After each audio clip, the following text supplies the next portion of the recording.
मनपा आयुक्त अजित शेख यांच्या आदेशान्वये धुळे शहरात सध्या प्लास्टिक बंदी असताना देखील व्यापारी वर्ग मोठ्या प्रमाणात सर्रासपणे प्लास्टिक वापरत असून यावर आता मनपा प्रशासनाने कारवाईचा बडगा उतरवला आहे। सध्या संपूर्ण धुळे शहरात आतापर्यंत लाखो रुपयांचा दंड हा प्लास्टिक वापरणाऱ्या व्यापाऱ्यांवर करण्यात आला आहे व सदर मोहीम देखील कानाकोपऱ्यात जाऊन मनपा प्रशासनाच्या आदेशान्वये कारवाई करण्यात येत असून लाखो रुपयाचा दंड प्लास्टिक जप्त करीत आहे।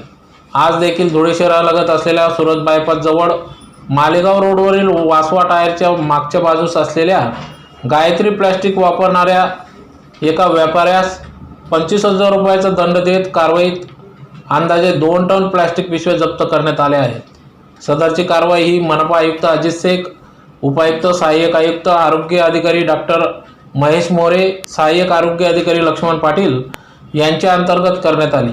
सहाय्यक आरोग्य अधिकारी लक्ष्मण पाटील, सनेर मॅडम, विकास साळवे, गोसावी साहेब, महेंद्र ठाकरे, अनिल जावडेकर, देशपांडे, शशी जाधव, रुपेश पवार आदी सर्व पथकातील अधिकारी कर्मचारी यांनी सदरची कारवाई केली। यावेळी व्यापारी व ग्राहक जनतेस ग्राहकांना मनपा प्रशासनामार्फत आवाहन करण्यात आले असून प्लास्टिक वापर करू नये अन्यथा कारवाई करण्यात येईल असे आवाहन देखील यावेळेस करण्यात आले आहे।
मी लक्ष्मण पाटील, सहाय्यक सार्वजनिक आरोग्य अधिकारी, धुळे महानगरपालिका धुळे।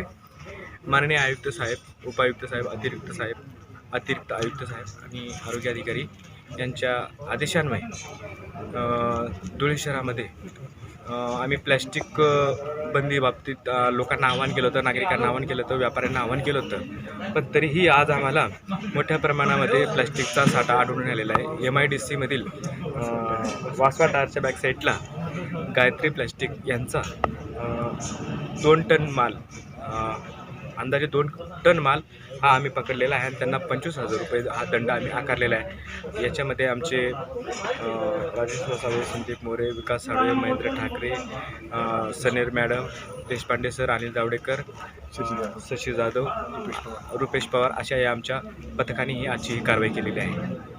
मी धुळे शहरातील नागरिकांना आणि व्यापाऱ्यांना परत आवाहन करतो की तुम्ही प्लॅस्टिकचा वापर करू नका। व्यापाऱ्यांनीही ग्राहकांना देताना प्लॅस्टिक देऊ नये आणि ग्राहकांनी पण व्यापाऱ्याकडे प्लॅस्टिकची मागणी करू नये अशी मी धुळे महानगरपालिकेच्या वतीने धुळे शहरातील नागरिकांना आवाहन करतो।